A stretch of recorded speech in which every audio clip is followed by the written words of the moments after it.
Welcome to the Exposure Ninja Digital Marketing Podcast. My name is Tim Cowan Kitchen, head ninja at Exposure Ninja. And my name is Jess Percival, meme connoisseur at Exposure Ninja. Love it. So today we've got loads on the plate. We've got some digital marketing news. We're talking about Black Friday and Cyber Monday. It's that time of year, although it's been that time of year for quite some time. We'll talk about that. Observations about going viral on TikTok. It's kind of interesting. It's been an interesting week for Tim's TikTok. We've got some Christmas ads discussions. We've got content marketing in 2023.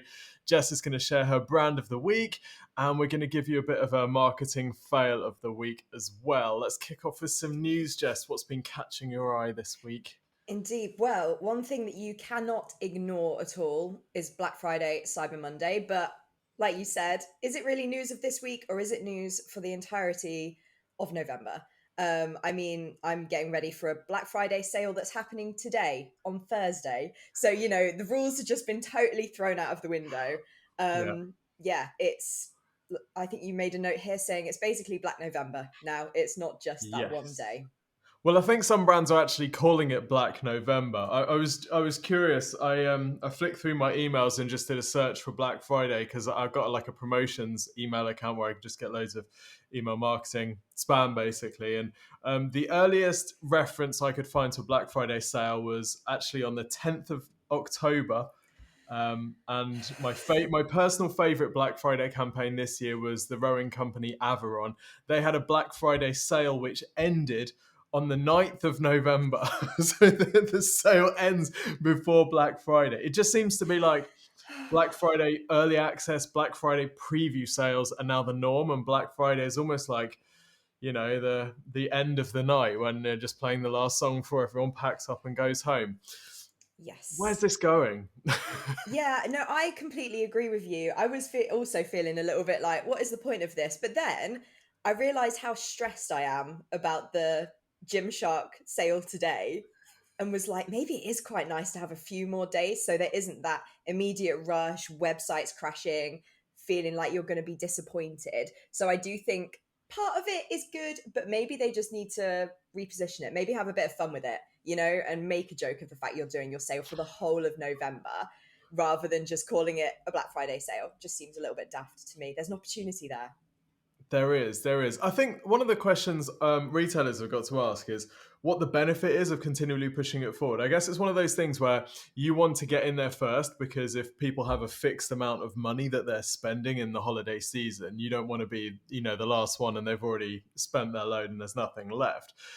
There's talk, I know in the US, there's a retail group who's trying to bring in, 11/11 is Singles Day in China, which is a big promotion Yes. day, and they're trying to bring in a 10/10 day, so bringing it forward all the way to October. But the data that I can see looks like what's happening the further they bring Black Friday forward, it's basically just spreading out the holiday spend. It's not actually adding to holiday spend. And November is now there's more retail sales going on in November than December, which has only flipped around a few years ago. So I think the question has got to be, if we dilute this so much, we actually lose the magic of Black Friday. The magic of Black Friday, I remember back in 2010 or something when Amazon really started pushing it.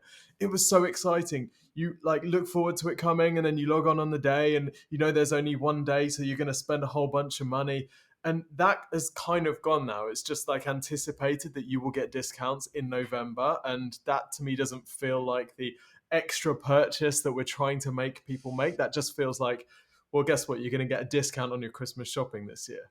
Completely. It doesn't have that same urgency, It's just doing a sale in November. It is just doing a sale in November. Yeah, but anyway, it'd be really interesting to hear from listeners what you have planned for Black Friday for your business and what your take on it is. Are you trying to be the first one in people's inboxes to get some of that cash early up front? Or are you more of a sort of traditionalist like me? I guess ultimately the data is going to do the talking. So it'd be really interesting to get some takes from people who've actually been running these campaigns. Observations from going viral on TikTok. Jess, you've been on TikTok a while, and I have indeed. you had a amazing post that went viral a while ago where you had like a tell us about it Yeah, I spider had a thing. yeah, I had a viral TikTok ages ago, which I was using my spider catcher, which is like a long pole with a grabber on the end that you can use to pick up spiders in your house. And I just made the post. I'd made the video originally to send to a partner at the time to be like, look at this amazing thing that I have. And then I posted it on TikTok because I thought like my tone of voice and stuff was funny. And then it just really popped off. Not quite as well as yours did. I think mine has like 85K views or something. But very bizarre because you can put hours into a video and really think what is going to hit, what are people going to enjoy. And then I uploaded a video of a spider catcher, I think, with no hashtags. And for some reason, whether it was the shareability, people were saying, I Yeah. need one of these, sending it to their friends, tagging their friends. That's what got the viewership in. Um, but yeah, it's a double-edged sword for sure. So, okay, before I take you through my story, how did you feel the next TikTok you posted after that one blew up? Like, what's going on in your mind? Are you like, yeah, I've set the standard high here? Almost no, because it was like, I don't know how to recreate this Mm, success. And right. then when you do the next one that you'd already, let's say, scheduled in or planned or recorded, it doesn't hit the same. And you're like, what am I doing wrong? And it's Yeah. really bizarre. And also, whenever anybody followed me from the spider catcher TikTok, I was like, if you think this is what I'm going to post every day, that it couldn't be further from the truth. So it's a very interesting landscape on TikTok. Very different how people interact with you. It's a fleeting moment of Mm. interaction rather than I've watched your YouTube video, I'm going to subscribe and I'm going to come back. It really is just a fleeting moment.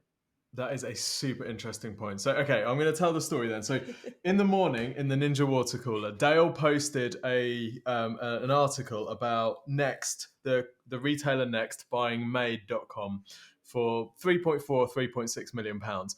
I can't remember the exact number. It doesn't really matter. Anyway, my initial thought, as soon as I saw that, was like, well, the organic traffic is going to be worth more than that. So I posted something to that effect, and then the more I thought about it, I was like, there's something here. So I decided over lunch just to have a quick look on SEMrush and see what the value the organic traffic actually had. And lo and behold, when you did the calculations, basically Next would have paid for this. They purchased the assets out of administration. So they got the domain, they got the IP, and they got the brand. So they get the traffic. As long as they're smart with the SEO, they can keep the majority of that traffic. And even if it's branded traffic, they can, they've bought the brand so they can produce Made furniture, or they can stick the Made brand on Next furniture, whatever, and then they can redirect that traffic. So there's no reason that they need to lose much of that organic traffic, although the sentiment might be different after the liquidation, whatever. Um, so I made a quick TikTok about it, and it probably took like, I don't know, 10 minutes. I got some screenshots, did some green screen stuff, and posted it. And I've posted a fair few TikToks before, but quite quickly this one started to get traction. And it was really interesting. It was quite addictive watching it grow and seeing how the audience sort of evolved over time. So it started to get traction, and then it's like it was landing in pockets of different audiences, and it made me think a lot about how TikTok is finding audiences for its content. So when it first went live, it's pretty SEO geeky stuff, right? I've often thought you could probably go viral on TikTok if I just like walk downstairs and like smash my laptop against the piano or something, I'd probably go viral, right? But there's no business value. So I'm like, oh, I want to keep it marketing. And this is a fairly geeky topic. This is like talking about the value of organic clicks. Like it's not exactly Francis Bourgeois. It's quite geeky and nerdy. But what seemed to happen was TikTok was like finding new audiences for it. Because when I log back into the TikTok, you see like a search bar at the top. If not every video, but sometimes you see a search bar at the top, and it's got some words in which look to be how TikTok is categorizing this. And this may or may not be related to the hashtag. So at the start, it was about like SEO, and then it turned to business marketing, which is obviously a broader topic. And then it turned to made.com. And each time the topic seemed to change, the comments that were coming back, and it was getting a lot of comments and feedback, which we can talk about in a second. The comments evolved over time. So initially it was people saying like, great insight, whatever. Some people saying, yeah, but the traffic is going to be mostly branded. Like there were clearly SEO people. And then it was more about like, yeah, but they didn't just buy Made. They're going to be saddled with loads of debt, which is incorrect. They bought the assets. But anyway, that's another story. But that indicates that someone's like into business, right? And then it eventually became, I bought a table from Made. This is a real shame. I love Made's brand, and Next is going to kill it. And it's like the audience became more and more general. And I can only assume that TikTok is like testing it against these larger audiences to see what happens and to see the engagement it got. Um, yeah, That's super interesting because I've noticed the little search bar at the top with the words in, and sometimes I'm like, that really feels like it relates to the video, and other times I'm like, how have they made that connection? But also, but you going through it and explaining how it changed for you as the video racked up millions of views is really, really fascinating. It gives a really interesting insight into the TikTok landscape, as it were. and I've noticed with some other videos that have got maybe 45,000 or 20,000, sometimes TikTok seems to be struggling to identify the topic or the audience. And the ones that have done best for me, getting more than say 5 figures of views, are ones where that topic actually matches what's in the video. And I'm wondering if TikTok is kind of misattributing the topic or misunderstanding the topic, if that is preventing it getting to the right audience to get traction. The other thing that was really interesting was the comments and how the comments seem to fuel things, right? So I when I'm making videos, I'm trying to add some sort of hook at some point just to catch that initial attention, stop the scroll. So in this one, I did a fake laugh. I was like, to start the video. And people like picked up on it immediately. They're like, "Why are you doing that laugh?" Or like, "What's that laugh about?" Or "That laugh, lol." And I'm like, "Great," because what I'm thinking is if we can get people stopping the scroll, not only just watching the video, but then going to the comments to drop some comment. Well, while they're commenting and they're looking through to see how many other people have referenced the laugh, that video is just scrolling around in the background, which increases the average retention rate, which is going to show TikTok it's got high engagement. So the more I think about it, the more I'm sort of becoming a bit,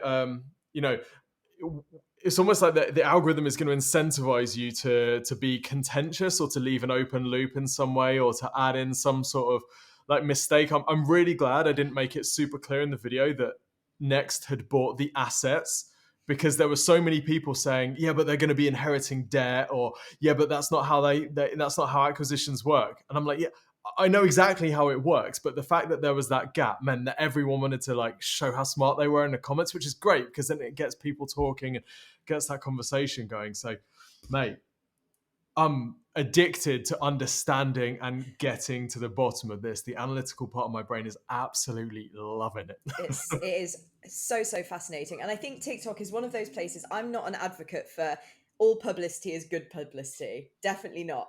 But on TikTok, if you do have something where people are leaving negative comments, you're kind of like, well, keep going, it'll push Yeah. me to the algorithm. So there's a little bit of that there that you kind of have to take a win in that regard. So yeah, that's really interesting. I'm really glad you shared that with us because it's great to hear it from exactly the start to all the way through its journey as Yeah. a viral video. Well, I'm gonna see if we can. I'm gonna see if we can replicate it. I've had some like decent videos since then. I've had some absolute like dead ones, and like you said, the amount of time and energy you put into it does not correlate with the results at Yeah, all. It seems to be one of those things where you just throw a whole bunch of stuff against the wall, and some of it's going to pick up and fly, and some of it's not, and you just can't get too precious about it. Um, completely. It's a great yeah. summary of TikTok right there. But also, you've mentioned the comments and the vibe and the sort of community spirit on TikTok is unlike any other social network I've played on. Like people will just say whatever they think. If people think I look stupid, they'll just say you're stupid. Yeah, There's just no fear. This is just you're gonna yeah. have it. I'll upload videos and people will just comment no. And I'm like, okay, then it's just like cool. So I think yeah, if you can't take a little bit of that flack, be gentle with yourself on TikTok, because it is Yeah. just people saying whatever they want whenever they want. And I said as well, YouTube Shorts brings it to a whole other level. You find Wow. out things you didn't even know about yourself on YouTube Shorts. So Great. yeah, be careful on that one as well. Well, that sounds enlightening. Christmas ads. Here we are, mid-November. Black Friday's sort of come and gone, so it's time for Christmas ads. They're out. What have you been seeing with Christmas ads so far, Jess? Yeah, so there's a few that I'm one of these, Tim. I look forward to them. I know it's a bit cringe, but I am one of those people. So when I hear, oh, the John Lewis advert's out, I'm like, oh, okay, I'm gonna go have a look at that. So there's a couple I've seen that stood out to me, which was like John Lewis, the Disney one, the Asda one. But other than that, I haven't really engaged with loads more. Actually, what was funny is I saw the McDonald's one come up and was like, I've already seen that, but it was actually the Disney one. So I don't know if that says something about those two companies and how McDonald's normally positions themselves. But I enjoyed them, but I think you have a little bit of you did a bit more of an analysis in your Oh. brain and have come to a really interesting conclusion that now I've heard it, I'm like, yeah, I get that completely. Oh, this is when I become dangerously cynical. So you posted the John Lewis. The first one I saw was the John Lewis one. You posted it in the Ninja Water Cooler and Yeah. said this brought a tear to your eye, and it I was think I said I was bawling, actually. you're bawling. Okay, wow, that's multiple tears, right? So and it's a story of like an old guy, a story of a middle-aged man who's learning to skateboard, right? And the whole time you're watching it, you're thinking, why is he doing this? And you become invested in it. You're like, this guy's like lost his mind. He's just like he's trying to recapture his youth or whatever. And you feel yourself being a bit like, what's going on here? And then the hook at the end is that, or the outcome at the end is that he's doing this because I think they're taking someone in, right? They're fostering someone as it, and the Yeah. person that they're fostering is also into skateboarding, so he's like doing it as a way to connect. Have I remembered that It's right? something like that. It could be that, or it could be that he was already doing this and struggling, and then Mm, this child's come into their lives, and he's like, "Oh, we both do that thing," and it's like that yeah. little connection, that made it all worth his falling over and stuff. But this seems to be the theme, right? I think there's a similar thing with Aldi's ad where it's focusing on a cause. It's not just like a festival of consumerism and how can we, get Elton John and cover him in money and then just make everyone buy stuff. It's Yeah, like they're using the Christmas ad as a platform for a cause. And you know that there's like a thing in Friends. My wife always, does anybody ever do like a really good deed? The argument is no, because they're doing it for some sort of like benefit, feeling warm or fuzzy. And yeah, the way I see it, right, these companies are spending so much money on these ad placements. This is like a whole year's worth of planning and filming and shooting. This is a huge thing. And the cynical marketing part of my brain is I would love to sit in the brainstorming sessions here. Do they split test the causes that they're going to be using? This is clearly a strategic decision by someone to say, if we focus on the cause, overall our brand is going to get an uplift, which is more advantageous to us than if we focused on pure encouraging consumerism. So yeah, that's the cynical part of me, is like they're piggybacking, they're basically using the fostering, that they're basically using that for their own gain, right? Because if they just purely wanted to help people who are fostering, they would take the budget from the Christmas ad and put it into fostering, or they would start the John Lewis Fostering Foundation or whatever. The fact that they're using this as a way of saying, look how much we care, look how good we are, look how conscious we are, just feels a little bit I'm not 100% bought in. yeah. I Is that think this horribly topic's cynical? no, I think this topic's going to come up quite a lot today because we are seeing a lot of this sort of look how good we are, Mm, and then not actually putting not doing the work, not putting their money where their mouth is, as they say. yes. And sort of to boost your cynicism, I did notice a lot of it's the same cause across a lot of different companies. It's very, very children focused. It's children in need. It's fostering charities. It's, a lot to do with children. And Yeah. it almost makes me think that, yes, they have done focus groups and found out that people are worried about children's experiences at Christmas. And then that's been the focus. Um, so, yeah, very, very fascinating for And sure.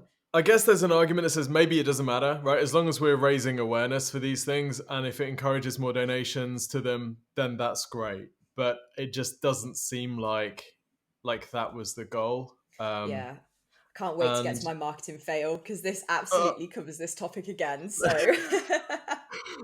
I think the wider question, right, for people who are listening and for all of us who are marketing is, how do we find our line, right? So Exposure Ninja, we're in a process of becoming a B Corp. And one of the most interesting things to me about this process has been that some people, when we tell them this, their natural response has been, oh right, well this is a marketing expense, this is a marketing activity, you're becoming a B Corp as a way of getting more customers. And in our case, that is literally not the reason. Like I will probably make an Instagram post about it and say, hey, we're now a B Corp.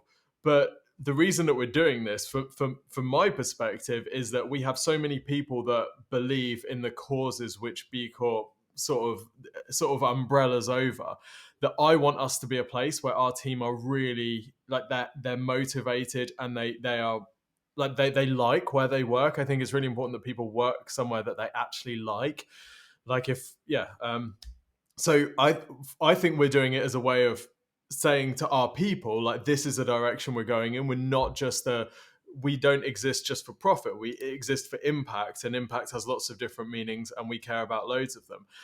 So I personally wouldn't use like Exposure Ninja as a B Corp. You're not going to see like B Corp logos all over our stuff. I mean, you know, you go to Courts the Bank in London, there's a massive B Corp that's like almost as big as their logo. And the question I think we all need to ask is, how much do we market the things that we care about? How much do we exploit our cause work?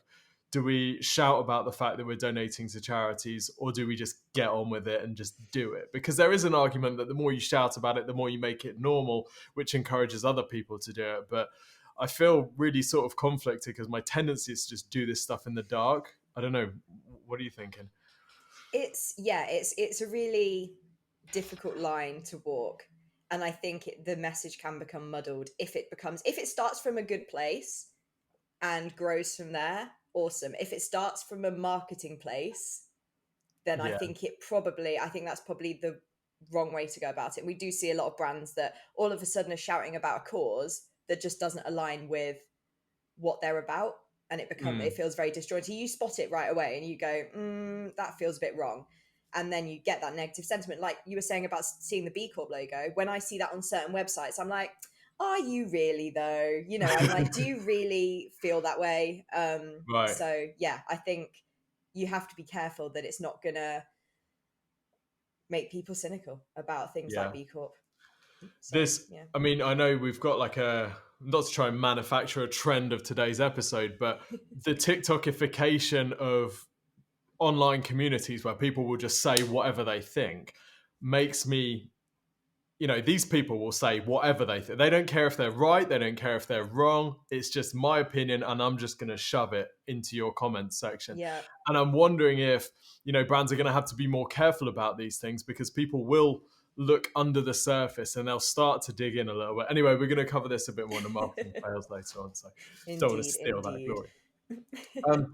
This week's video that posted was content marketing in 2023, wasn't it? It was So indeed. we basically broke down a content repurposing model that you can use. And this came from there are so many different social channels, there are so many different content platforms now, that if you really want to go for it, if you really want to be seen across all these different platforms, it's a massive amount of work, isn't it? You've got every platform, and then now every platform has multiple different formats. So even if you're doing well on YouTube, are you doing shorts? Even if you're doing well on TikTok, are you doing well on TikTok? They've got their like now replacement. Even if you're doing well on Instagram, are you doing stories? Are you doing reels? And it's just like, it's completely exhausting and overwhelming, the number of places that you're supposed to be posting. So this content repurposing model is a way that you can shortcut that by focusing on building out one long form piece which suits the style of your business or the style of the people who talk on behalf of your business, and then gives you a sort of breakdown approach that you can use to work out what your priorities are and make sure that you're covering all the bases. It's an overwhelming situation for today's marketer, isn't it, really? I think Completely. There's just, yeah, infinite options. And if you're not just a digital company, then you've got to factor in all the traditional elements there as well. And, we do see quite often that a lot of companies just have a marketer. And then it's like, can you do TikTok? Can you do social media? Can you do brochures? Can you do proofreading? Website? Are you a web developer? Can you design? And you're like, oh my God, there's just no time to do anything. And yeah, I think having a content model like this is just so helpful. I was even watching the video and thinking this would work really well for personal branding and doing LinkedIn posts, doing a longer LinkedIn article and then cutting it down into shorter, snappier posts. There's so many different ways you can use it. even if you are only focusing on a couple of platforms, I think the video is worth a watch anyway, because it changes the way you think about your content process as a whole. Someone asked a really good question. They're basically an expression of frustration. This is chaos. Like, how am I supposed to do all this? I'm also running a business. And I think that's a great question, isn't it? Because you can spend, let's say you go on YouTube and you're like, right, I'm going to learn some digital marketing. You go into Gary Vee and Gary Vee convinces you, right, 10 TikToks a day is the key to success. All right, 10 TikToks a day. Got it. You go onto Explosion Ninja. Right, we need to build out this huge knowledge base on our site. We need to get email marketing automations. We need to make sure we're posting on our socials. We need to be doing Google ads. Okay, got it. Right, all of those. And then you go somewhere else and you're right, I've got to start a podcast. Got it. And then you go back to your desk and right, I've got 692 pieces of content I need to produce today. Oh, and I've got to run my business as well. So I've got like 20 minutes to do all the content. And then I've got, it's Yeah, completely unrealistic to expect you need to go in all of these places. And I think the biggest mistake that people make is that they assume they need to do all of them. Right? Jeff Bezos built Amazon without posting a single TikTok. Right? You're going to be okay. You don't need to do it. You're not going to, your business isn't going to fail. You only really need one or two platforms to go particularly well. Ideally, at least two, so you're not like over reliant on any one algorithm. But you only really need one or two platforms to go well to make a really significant business. We've helped businesses grow over 8 figures just using organic search on Google. Like that's their only weapon of choice, and that's been enough to blow them up. There are loads of cases like that. So you don't need to do everything. The key is to pick the ones that, firstly, where your audience is at and where your audience is at when they're ready to buy. So it's no good if you're selling like, I don't know, there's going to be, obviously there's going to be exceptions to the rule, but let's say you're selling like ball bearings to NASA, right?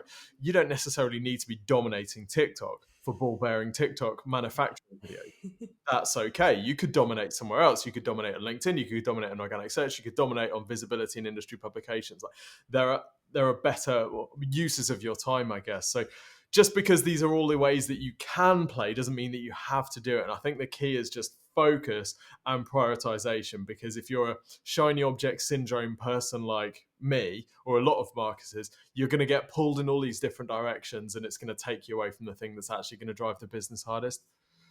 definitely, definitely. Just yeah, reel it in and go where your audience is, not just to the platforms that you like. Because Yes. you, even if you have a great idea, you might not be your target audience, or you might have made assumptions. That is such a good point. That is such a good point. Yeah, I think very few of us are our target audience. Um, yeah, that is a that is the best. Don't just assume because you are addicted to TikTok that Yeah, your customers are going to be addicted to TikTok. One day they will be, absolutely, but it might not be for 5 years, and you don't want to be smashing your head against a brick wall for 5 years completely, when they ain't completely. there.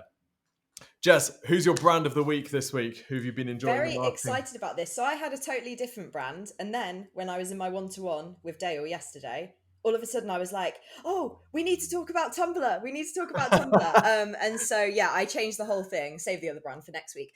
But yeah, so for those who don't know Tumblr or haven't heard that name for a long time and need a refresher, Tumblr is like a blogging website and social network. It was very popular with like people who are quite nerdy or people who are part of communities but not quite in the same raw way that they are on Reddit. It was a lot more colorful, a lot more personal, somewhat anonymous, and was very, very popular sort of during the 2010s. I'm definitely somebody who's been on Tumblr for a significant number of years. And the reason they caught my eye this week was because of the way they've sort of trend jacked the Twitter situation, but done it in a really positive way. Like they could have very much kicked Twitter down and stomped on them and been like, this website is rubbish, come to Tumblr. But they haven't really done that. Yes, they've poked fun, but their whole thing hasn't been come to Tumblr because Twitter sucks. You know, Mm, they've been like, come to Tumblr because we actually offer all these things. And I think you can fall into a trap as marketers of thinking, right, there's this negative thing happening. How can we jump on this? And it can get a bit, I don't know, it can just kind of be based off of drama. And I feel like Tumblr mm, hasn't done that. But for those who don't know about Tumblr's history, they've really had a rocky, rocky few years.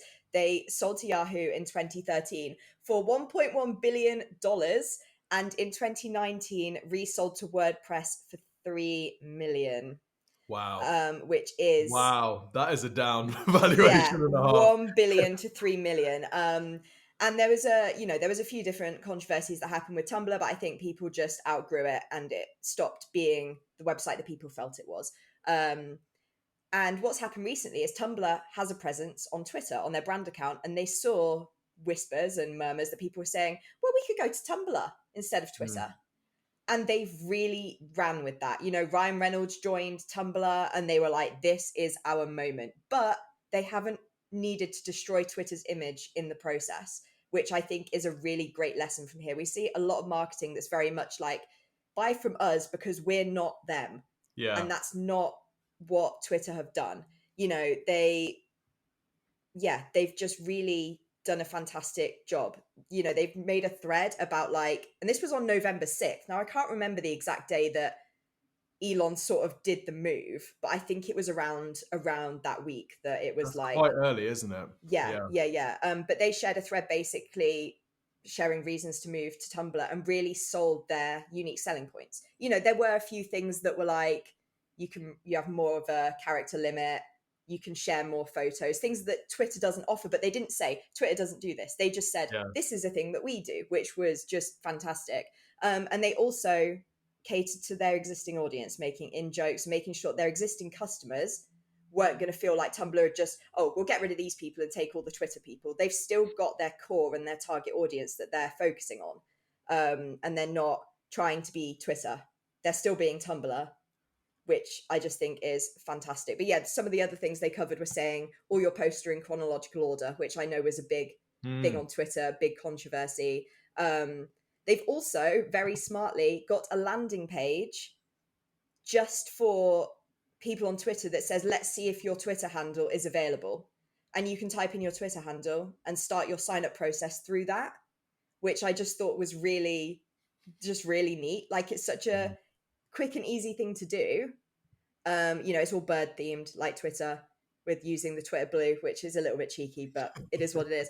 And they also did their own blue check mark system as a joke. Tumblr are well known already for selling useless things on the website, such as you can spend money to send loads of crab emojis to somebody's Tumblr for the entire day. So every time they use Tumblr, the whole screen is just filled with crab emojis. And you know that it's a useless purchase. And that's what they've done with the check marks. And as a result, people are buying the check marks, seeing that you can buy an infinite number and sharing them on Twitter. And then it's getting even more and more and more traction. And it's just, they've been so smart. They've kept it relatable to their business. They haven't stepped on Twitter. They're still focused on their target audience. And the biggest one for me is that they're doing all this on Twitter. Like they're doing it in the place that people are leaving. Whereas I think we've all, if we're involved in Twitter at all, we've all heard the name Mastodon in the past few weeks. And I noticed they're not on Twitter. They don't have any presence on any social media. If I was Mastodon, I would be on Twitter, explaining why you should be going over to Mastodon. I've seen people asking how to use the platform, saying it's confusing. I would be on Twitter replying in those threads and explaining to people, this is how you use it. This is why you should come to our platform if you're thinking of leaving Twitter. So I think, yeah, it's super important to, as we said before, meeting people where they are. Your audience that you're trying to grab exists on Twitter. So you want to be on Twitter grabbing them from there. But I do have to say the risk that they pose is that if they take the joke too far, it's going to stop being funny. And we see that very often with brands, unfortunately, where they find a joke or find something that really works for them, and then they just keep running it and running it and running it until you're like, oh, we're over this now. Shut up, basically, silence brand. But yeah, I just was really excited to talk about that and how they've taken a newsworthy topic and used it to their own, used it for their gain, but in a really positive way. And I think that the temptation for people listening to this will be like, yeah, that's cool, but I don't see how like my brand relates to that. I see loads of parallels here with the, like a competitor brand advertising on Google, for example. So if you type in Salesforce alternative, you get a whole bunch of different stuff. And it ranges from websites or brands that will say, we're way better than Salesforce, or like Salesforce but cheaper and better user interface. So they'll like go for the jugular, they'll really dig in where it hurts, and they'll call out Salesforce by name. And then you get others that are just like super soft, and they're just like, hey, we're here, and they don't even mention the competitor at all. So I think this shows that it's possible to make a compelling argument for someone to switch over from another competitor without digging in too hard, but being very conscious of the reasons that people would be leaving that competitor in the first Yes. place. Absolutely, absolutely. Because else you run the risk of being in a situation where you've said we're better than this other thing, and then people do move to you and do Mm, spend their money with you, and then go, oh, but actually, I kind of like this thing on this other place. And then if your whole brand is not being the other thing, that's all yeah, that you're going to be. You have none of your own merit. It's interesting that you mentioned the ads because I was thinking of supermarkets. You know, you went to search, I went to supermarkets for whatever reason, but they really are brutal. They'll show a shopping trolley yeah. with the color of the supermarket and compare it with theirs with their colors, and it's always better. And yeah, I think people want positivity. They really do. There's a lot of negativity. We want to see the positive side, and I think yeah, as much as you might be like, well, I'm not a big web blogging website, there is so many ways that you can use these kind of trends, yeah, to position yourselves really well in your industry. The supermarkets example is really interesting. We touched a bit on positioning supermarket tone of voice, particularly during a recession in a recent recession webinar. And it strikes me that it's a very, very dangerous game to start playing, is to be that we are cheaper than our competitor. Especially when you see a brand which maybe like Sainsbury's, which for those who are outside the UK, Sainsbury's is sort of, I don't know, you say they're like a mid-range supermarket, Yeah. and they're a lot of their advertising, their marketing recently has been trying to position themselves as actually we're the same price as some of the low price discount supermarkets, which is quite a dangerous, it's quite a high stakes game to play, because like you say, if that's what you're known for in your customer's mind, is we're the cheapest, and then they come into the store and they're like, nah, not quite sure, then Yeah. there's nothing else, there's nothing to fall back on, because you've just, you've lost your credibility there. Whereas if you have a different position, which is maybe, when you want to treat yourself, or there used to be taste the difference, which is implying some sort of elevated offering, and then you say, oh, we're better, actually comparable price, then it's a very different thing, and it seems like a much easier position to easier and higher profit margin position to sort of reinforce than something which is very much price focused. So I think we've got to be careful about the fights that we pick, haven't we, and how sustainable they are in the long term. Yes. 100%. 100%. I have an Exposure Ninja campaign of the week for you, Jess. This is I'm really excited. interesting one, actually. We've just been researching. We're going to enter these in an award, and it's an email marketing campaign. Now, I find email marketing fascinating because it happens behind the scenes, right? SEO, we can throw people into a tool. Facebook ads, we've got the Facebook ad library. Most digital marketing today happens out in the open, whereas email marketing happens underground. It happens underneath the surface. And I think that means it doesn't get as much attention as it deserves. We've built our entire business on email marketing, and specifically on email automations and having automated flows that happen, which allow us to scale sales process and build a community and all this type of stuff. And I think because it happens behind the scenes, it gets deprioritized a lot. We think of like, emails. Do people really still do email? Yeah, people really still do emails. So this business sells ergonomic furniture, so like office chairs and sit stand tables and stuff. The email marketing piece of their campaign has been relatively small, so I think £1,200 to £1,500 per month. So it's very, very small investment for this business, and it hasn't been at that every month. I think it's actually dropped lower than that. As we've focused more in other areas of their marketing, which again is one of the powers of email marketing. Once you set up automated flows, it's kind of in there and it's working all the time, and you don't need to be doing it every single day, which is exactly what we did for these guys. So we set up different automations for different types of email subscribers that they'd get. So new when someone lands on the site, you get a pop up for a discount code or whatever. You capture the email. What happens then? If someone browses and they go to the checkout, but they don't check out, like what happens then? If someone signs up on a blog, like what happens then? So all of these different flows need to be designed and automated. We gave an incentive to get the subscriber. So, when you first go onto the site and it says get money off, whatever, what's the incentive? Well, we need to make sure that incentive is high enough to get people to drop their email in, even if they're not purchasing. Now, for this business, the price point is fairly high. This isn't like they're definitely not competing at the low end. So we found that email marketing has been a really good way of emphasizing the value add, why people should consider spending more than they were thinking on their furniture, and explaining the ergonomics, almost like teaching and educating the consumer why the products were more valuable than maybe other things that they would have been considering. And this has worked so well. So the automations that we'd set up were profitable within the first 30 days, which is basically unheard of for most digital marketing channels. This is like email marketing automations, some of the fastest ROI things you can do. Within the first 6 months, 100K of additional revenue through these sequences, primarily through this welcome sequence, which is all about education, and it's contributing 14% of their revenue. Now, the most interesting thing for me is how it changes the economics of all of the marketing that we do on the site, because every email subscriber who fills in that pop up is worth £20 to them. And that means that we no longer have one conversion goal when we're driving PPC traffic, like, oh, do they make a purchase? No, then there's no value in that person to us. That person is just dead.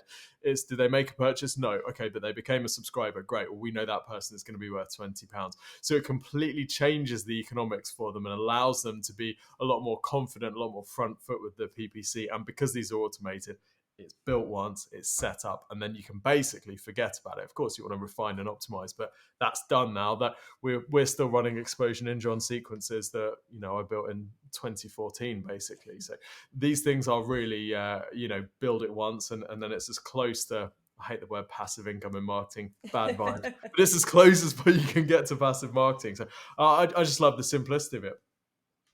Yeah, totally agree. I love email marketing. I think I love when people say email is dead. And I'm like, well, actually, this many people open their emails. I think there's this unbelievable figure that's like 50% of people make purchase every month because of the emails that they've had.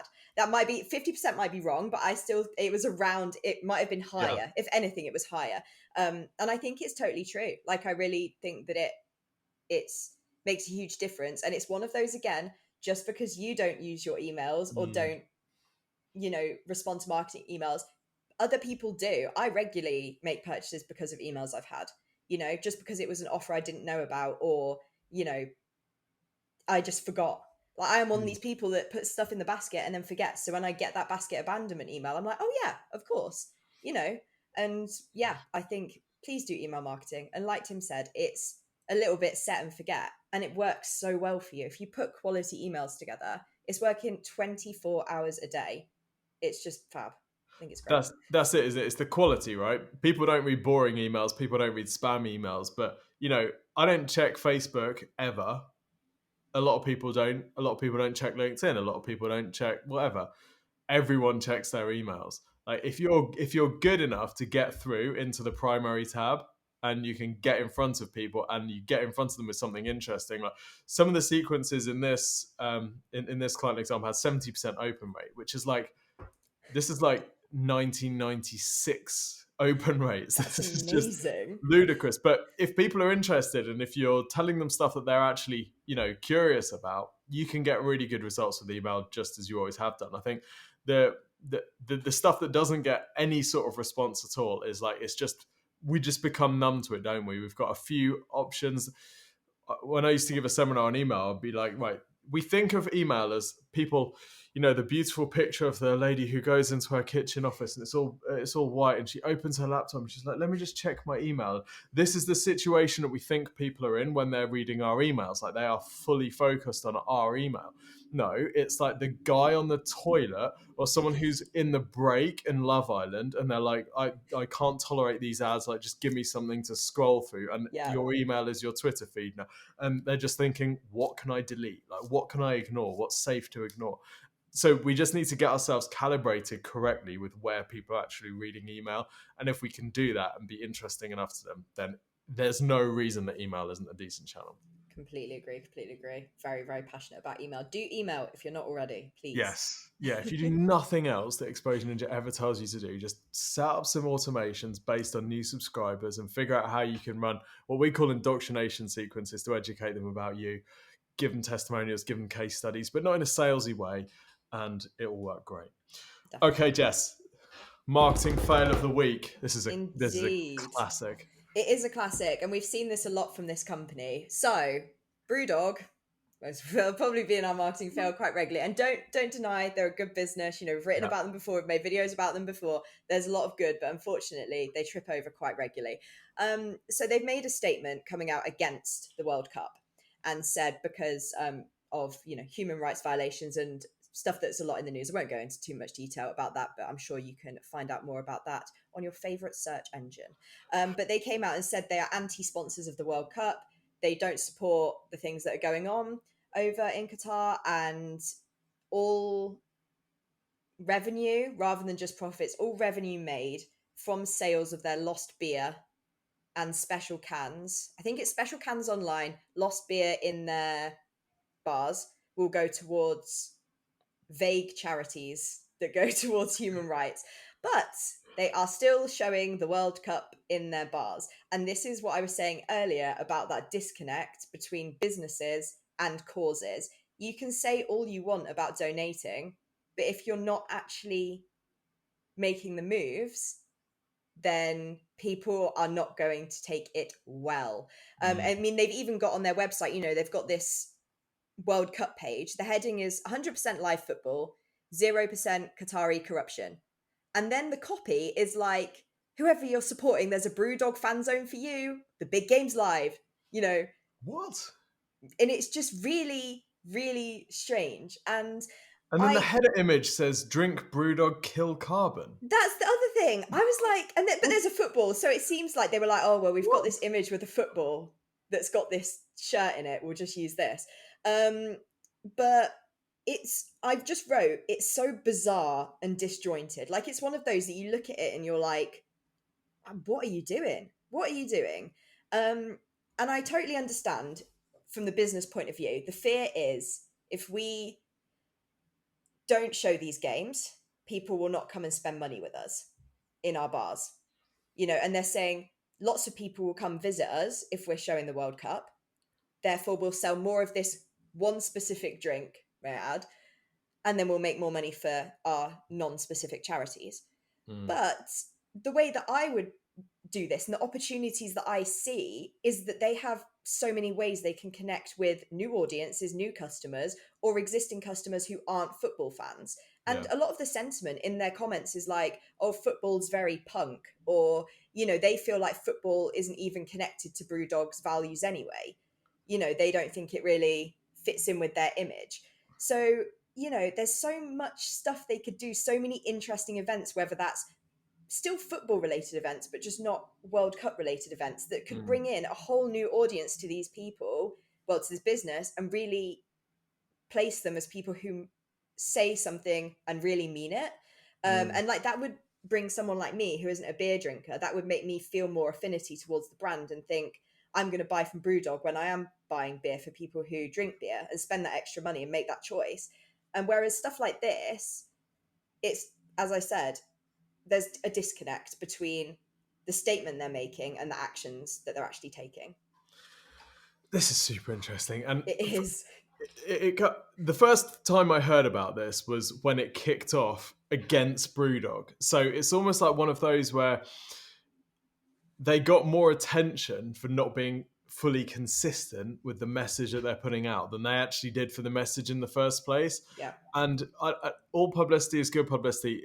That does not exist. That is not a thing. So the first stuff I saw was like they posted these billboards of their ads, and they posted these billboard mock-ups, and then a whole bunch of designers have been like, right, that's a stock image of a billboard. You Yeah. haven't posted that billboard, you just photoshopped something. And that's the danger, right? Is that all of this looks like they've just tried to find a common enemy and go, yeah, look at Qatari corruption. It's so bad. Like, we're the champions of anti-Qatari corruption. And they've just tried to layer that message over existing business operations. Like, they sell beer in Qatar, like just normal daily operations, without being fully consistent. Like you say, it's the B Corp badge on the website, and people go, Yes. not quite sure that's fully like thought through. And that's the danger here, isn't it? I think, like you said, Brewdog have done so much cool stuff. They are so willing to take a stand and willing to be passionate about stuff. It just feels a little bit lazy and a bit careless to just think. It's a bit like when you see brands or politicians railing against like a weak, defenseless enemy. It's not really an enemy. They're not really taking a stand. Like, nobody thinks that corruption is good. Whether or not you think Qatar is corrupt is another story. But by railing against corruption, they look like they're taking a stand. But really, it's like a common sense position. But you can only fail from there if people dig in beneath the surface and are like, Yeah, not quite it's sure you're fully into this.